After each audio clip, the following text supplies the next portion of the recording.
తిరుపతిలో మన ఫాలోవర్ ఒకరు కలిసారనమాట. ఆయన లవ్ స్టోరీ చెప్పాడు. 10 years లవ్ స్టోరీ. ఖచ్చితంగా వినాల్సింది. లాస్ట్ వరకు చూడండి. చిన్న జాబ్ చేసుకొని ఇల్లు తీసుకొని ఓకే బాగానే ఉన్నాం. Almost 9 months happy.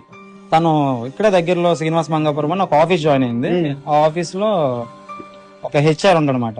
తన బ్రదర్ అని చెప్పి మాకు పరిచయం చేసింది. అంటే ఓన్లీ కాల్స్ లో పీజీ దగ్గరికి వెళ్ళా, మొబైల్ ఇవ్వను అన్నాను. లేదు అని చెప్పి చిన్న ఆర్గ్యూ పెట్టుకుంది. మొబైల్ తీసుకున్నా.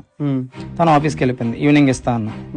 ఫోన్ చూసి అన్ని డిలీట్ చేసేసి జస్ట్ ఆ పర్సన్ కాంటాక్ట్ అన్ని డిలీట్ చేసింది. కానీ ఆ person number already screen shot తీసుందన్నమాట.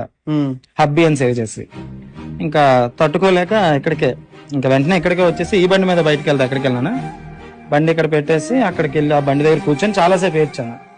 ఏంటిది స్క్రీన్ షాట్ ఏంటి అని అడిగా. జెన్యూన్ అనిపించింది అంది. నాతో రిలేషన్ లో ఉంటూ నాతో ఒక ఇంట్లో ఉంటూ ఇంకొకరి రిలేషన్ జెన్యూన్ ఎందుకు అనిపించింది అని అడిగా. ఏమో తెలియదు జెన్యూన్ అనిపించింది అన్నది.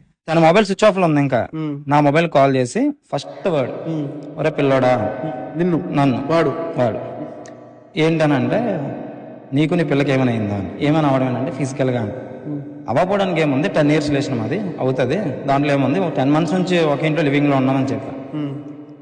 అలా కాదు, మొన్న 3rd night శనివారం రాత్రి నుంచి ఆదివారం నాడు సాయంకాలం దాకా నీ పిల్లతో నేను పడుకున్నా, 7 సార్లు పడుకున్నా, అది అరిచింది ఏడ్చింది అని కూడా.